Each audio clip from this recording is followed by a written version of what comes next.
Assalamualaikum warahmatullahi wabarakatuh. Kami dari kelompok 9 akan menerangkan tentang penanganan nasabah bermasalah.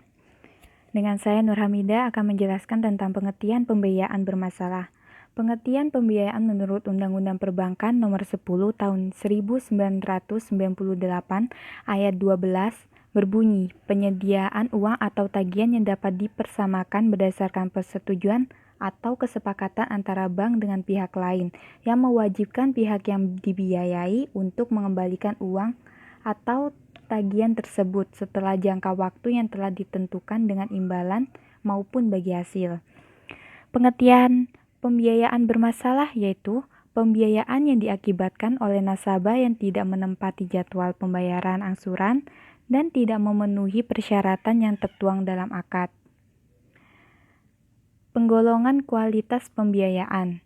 Menurut Bank Indonesia dalam PBI nomor 5/7/2013, penilaian dan klasifikasi kualitas pembiayaan bermasalah dibagi menjadi 5 golongan, yaitu kolektabilitas 1 atau lancar, yakni apabila pembayaran angsuran tepat waktu, perkembangan rekening baik, tidak ada tunggakan, serta sesuai dengan persyaratan pembiayaan, hubungan debitur dengan bank, baik dengan debitur selalu menyampaikan informasi keuangan secara teratur dan akurat, dokumentasi pembiayaan lengkap, dan pengikatan agunan kuat.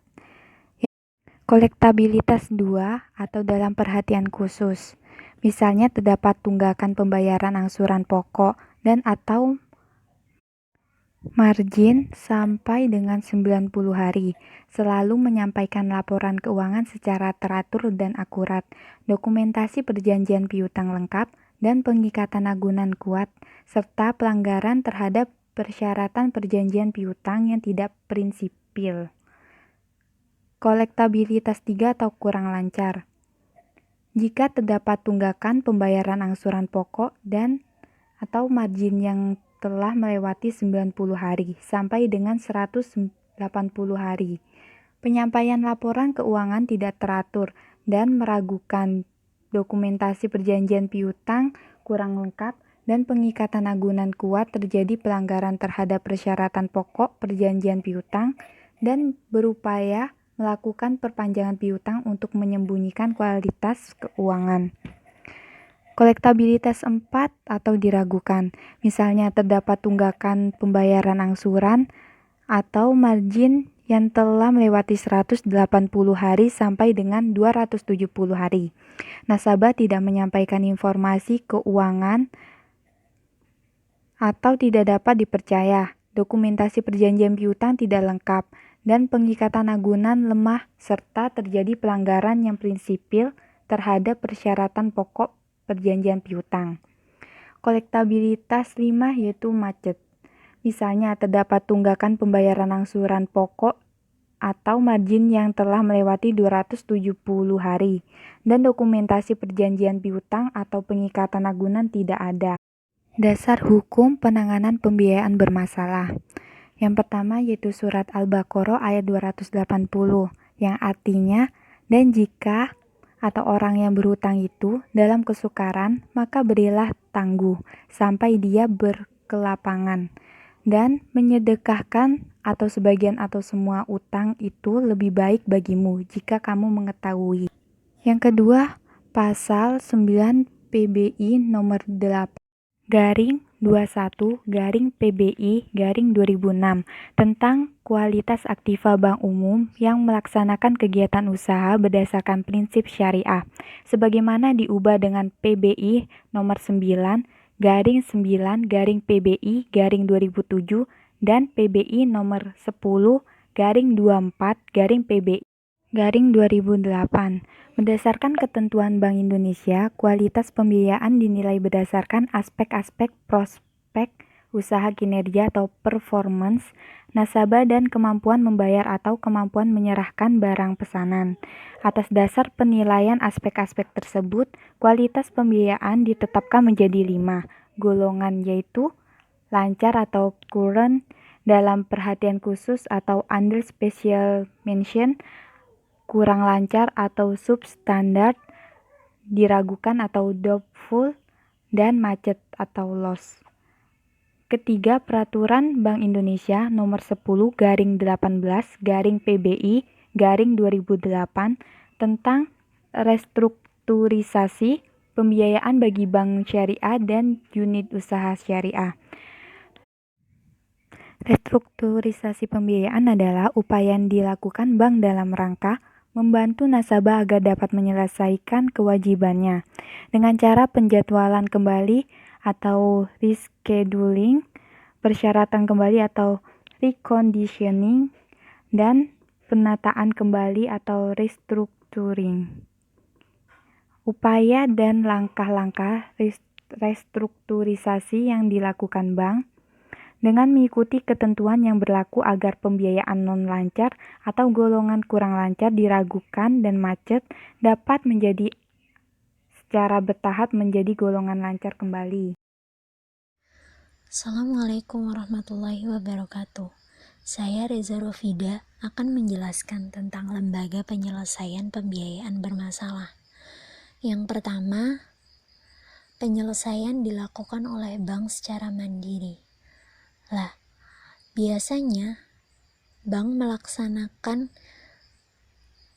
penyelesaian pembiayaan bermasalah secara bertahap. Pada tahapan awal, penagihan dilakukan oleh bank secara persuasif dengan beberapa kemungkinan yang terjadi, yakni nasabah melunasi hutangnya, nasabah pemilik agunan menjual sendiri barang agunannya secara sukarela, kemudian dilaksanakan perjumpaan hutang, dilaksanakan penagihan hutang, atau penjualan yang terjadi di bawah tangan dilakukan berdasarkan kesepakatan pemberi dan penerima. Nah, bila tahapan tersebut tidak juga berhasil, maka bank melakukan upaya-upaya pada tahapan selanjutnya, yakni dengan melakukan tekanan psikologis kepada debitur, seperti peringatan tertulis dengan memberi ancaman kepada pihak ketiga bahwa penyelesaian pembiayaan macet tersebut akan diselesaikan sesuai dengan ketentuan hukum yang telah berlaku.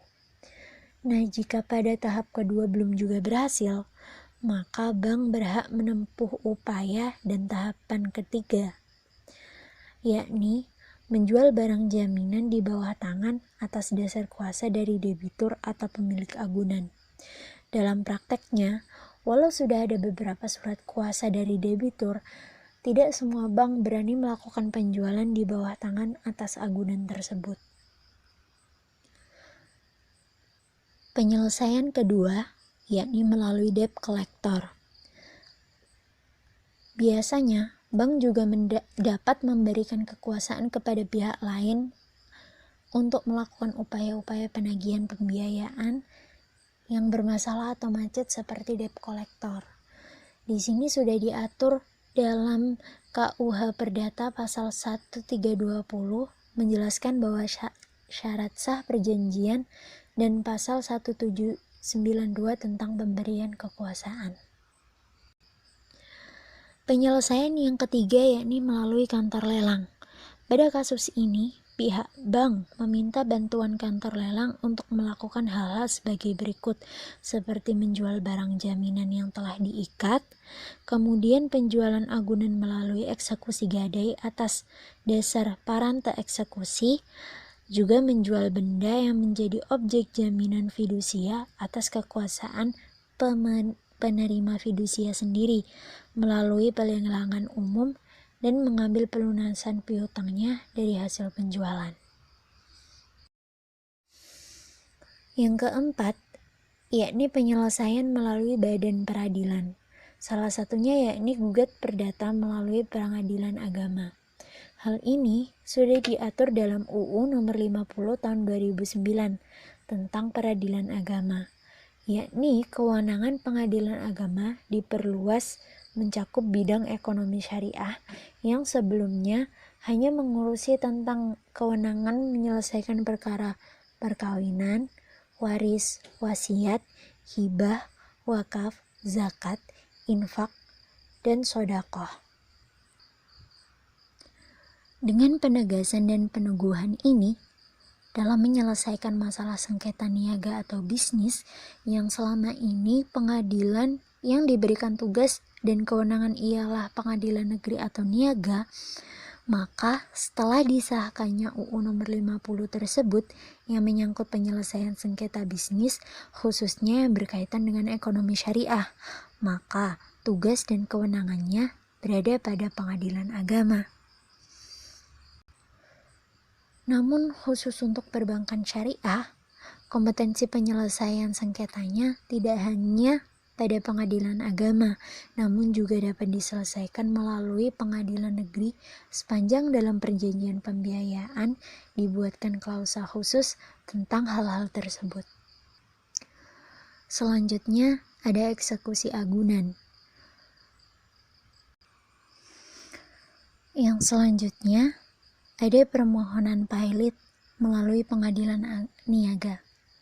Nah, sesuai dengan ketentuan undang-undang yang berlaku, bank sebagai kreditor dalam rangka untuk mendapatkan penyelesaian pembiayaan macet dapat melakukan upaya hukum pengajuan permohonan pilot. Dalam pasal 6 ayat 1 UU nomor 37 tahun 2004 ditegaskan bahwasanya kurator berwenang untuk melaksanakan tugas pengurusan dan pemberesan atas harta yang pilot sejak tanggal putusan pilot diucapkan. Yang dimaksud pemberesan di sini ialah penguapan aktiva perseorangan yang pilot untuk membayar atau melunasi hutangnya. Yang kelima, ada penyelesaian melalui badan arbitrase. Mengingat sengketa perbankan syariah merupakan sengketa perdata dalam bidang bisnis yang merupakan kewenangan arbitrase, maka penyelesaian sengketa bank syariah dengan nasabah atau pihak lainnya dapat menggunakan badan arbitrase syariah. Badan arbitrase syariah pada masa sekarang ini baru ada satu, yakni Badan Arbitrase Syariah Nasional, disingkat dengan Basarnas. Yang keenam, ada melalui Direktorat Jenderal Piutang dan Lelang Negara atau DJPLN. Berdasarkan pada pasal yang berlaku tentang pengurusan piutang negara, disimpulkan bahwa pembiayaan macet bank-bank BUMN merupakan termasuk dalam piutang negara yang wajib diserahkan kepada PUPN dan pelaksanaannya tunduk kepada keputusan Menteri Keuangan. Selanjutnya, ada penyelesaian masalah melalui kejaksaan bagi bank-bank BUMN. Lah, dalam hal ini, bank-bank BUMN atau perusahaan negara dapat memberikan kekuasaan kepada kejaksaan untuk melakukan upaya penyelesaian penagihan pembiayaan macet sebagai piutang negara. Yang terakhir, ada dengan menggunakan cara hapus buku dan hapus tagih. Dalam kasus ini, bank syariah tetap tidak bisa menyelamatkan pembiayaan macet, maka dia bisa menggunakan kebijakan hapus buku setelah dilakukan semua tahapan-tahapan restrukturisasi yang sama sekali tidak bisa menyelamatkan pembiayaan bermasalah. Adapun klasifikasi yang berlaku dari kebijakan ini bukan berarti bahwa aset bermasalah tidak lagi bernilai, tetapi berarti bahwa bank masih belum berhasil melakukan penagihan atas aset tersebut. Yang pertama yakni hapus buku. Penghapusan pembiayaan dengan cara ini bisa dilakukan apabila memenuhi beberapa kriteria yang sudah digolongkan macet versi Bank Indonesia, yakni apabila karakter nasabah buruk dan tidak ada kemampuan untuk membayar sama sekali.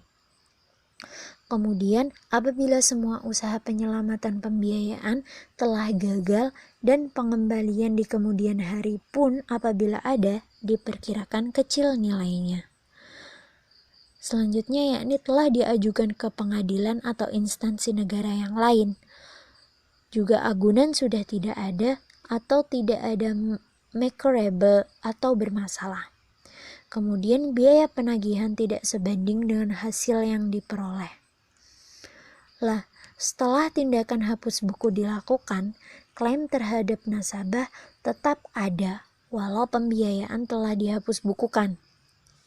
Usaha penagihan tetap harus dilakukan secara aktif minimal 2 tahun setelah pembiayaan dinyatakan hapus buku, kecuali jika diperkirakan pembiayaan tersebut sudah tidak memiliki nilai atau merupakan termasuk dalam bagian kesepakatan penyelesaian pembiayaan dengan nasabah.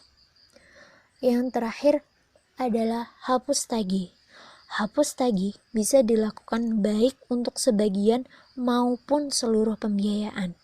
Bagi penghapusan sebagian pembiayaan hanya dapat dilakukan dalam rangka restrukturisasi pembiayaan atau dalam rangka penyelesaian pembiayaan. Sedangkan dengan cara hapus tagih seluruhnya merupakan tindakan lanjut dari penghapusan pembiayaan dengan cara hapus buku. Selanjutnya, faktor yang mempengaruhi pembiayaan bermasalah.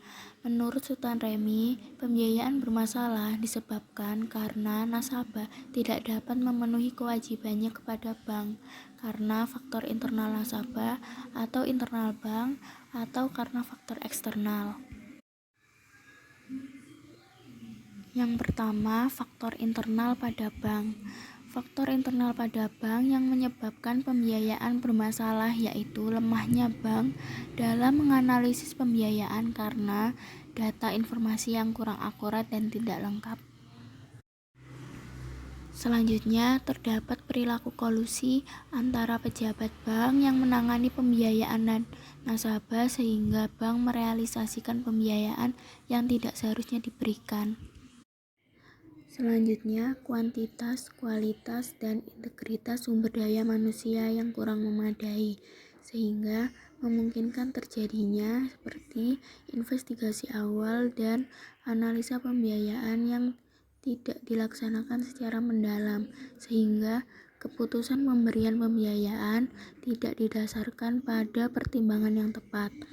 Lalu, analisa pembiayaan dilakukan secara sembarangan dan bank atau pejabat bank tidak menguasai rencana proyek yang akan dibiayai. Selanjutnya, faktor internal pada nasabah. Yang pertama, nasabah menyalahgunakan pembiayaan yang telah diberikan dan pelaksanaan pembiayaannya tidak sesuai dengan akad perjanjian yang di awal. Selanjutnya, perusahaan tidak efisien karena perusahaan terjadi overhead cost atau pengeluaran yang tidak terduga-duga. Selanjutnya, nasabah mengalami musibah. Contohnya seperti nasabah ditipu orang atau nasabah sedang menjalani proses hukum di pengadilan. Selanjutnya, faktor eksternal. Faktor eksternal ini terjadi karena faktor-faktor yang berada di luar kekuasaan manajemen perusahaan, seperti bencana alam. Lalu yang kedua ada peraturan pemerintah yang merugikan. Yang ketiga, globalisasi ekonomi yang mengakibatkan perubahan kurs mata uang. Yang keempat, situasi politik ketika adanya pergantian pejabat tertentu. Dan yang kelima, terjadinya perubahan peraturan perundang-undangan yang berlaku menyangkut proyek atau sektor ekonomi nasabah. Dalam menentukan langkah yang perlu diambil dalam menghadapi pembiayaan bermasalah, alangkah baiknya agar diteliti terlebih dahulu sebab-sebab terjadinya pembiayaan bermasalah. Bila pembiayaan terjadi itu karena faktor eksternal seperti bencana alam, maka bank tidak perlu melakukan analisis ini lebih lanjut.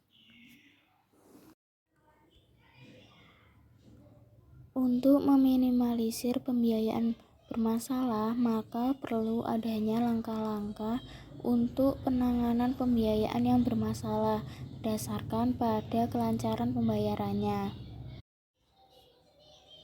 Menurut Usanti, terdapat beberapa strategi yang dapat dilakukan, yaitu yang pertama, melanjutkan hubungan dengan nasabah.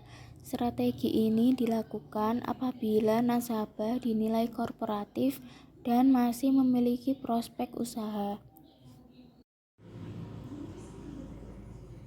Selanjutnya, melakukan langkah-langkah restrukturisasi atau rescheduling, reconditioning, restructuring. Pelaksanaan 3R itu tadi merupakan kegiatan restrukturisasi pembiayaan. Restrukturisasi pembiayaan adalah sebuah upaya yang dilakukan oleh bank dalam menyelesaikan pembiayaan bermasalah melalui penjadwalan kembali, persyaratan kembali, dan penataan kembali. Restrukturisasi pembiayaan dalam menyelamatkan pembiayaan bermasalah dapat dilakukan dengan yang pertama ada rescheduling. Rescheduling atau penjadwalan kembali adalah upaya penyelesaian pembiayaan bermasalah dengan cara mengubah jadwal pembayaran kewajiban nasabah atau jangka waktunya. Rescheduling ini dilakukan dengan cara memperpanjang jangka waktu jatuh tempo pembiayaan tanpa mengubah sisa kewajiban nasabah yang harus dibayarkan kepada bank. Jumlah pembayaran angsuran nasabah menjadi lebih ringan dikarenakan jumlahnya diperkecil dari angsuran sebelumnya. Selanjutnya, reconditioning atau persyaratan kembali. Persyaratan kembali ini merupakan upaya penyelesaian pembiayaan bermasalah dengan cara mengubah sebagian atau seluruh persyaratan pembiayaan. Contohnya seperti merubah jadwal pembayaran, merubah jumlah angsuran, dan jangka waktunya. Selanjutnya, restructuring atau penataan kembali. Penataan kembali merupakan upaya penyelesaian pembiayaan bermasalah dengan mengubah persyaratan pembiayaan. Ini dapat dilakukan dengan merubah dana fasilitas pembiayaan, konversi akad pembiayaan, konversi pembiayaan menjadi surat berharga syariah berjangka waktu menengah, dan konversi pembiayaan menjadi penyertaan modal sementara.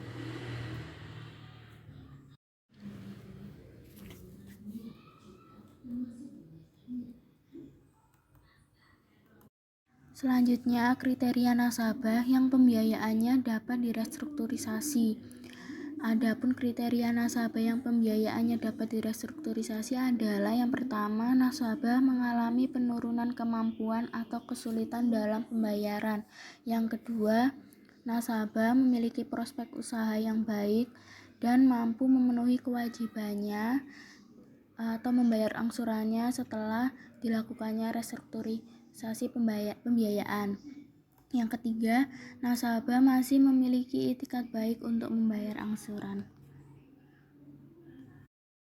Pelaksanaan restrukturisasi pembiayaan ini memiliki beberapa ketentuan, diantaranya yaitu nasabah membuat permohonan apabila pembiayaannya akan direstrukturisasi.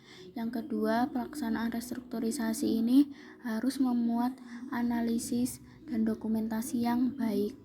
Dan yang ketiga, restrukturisasi dapat dilakukan paling banyak 3 kali selama jangka waktu pembiayaan.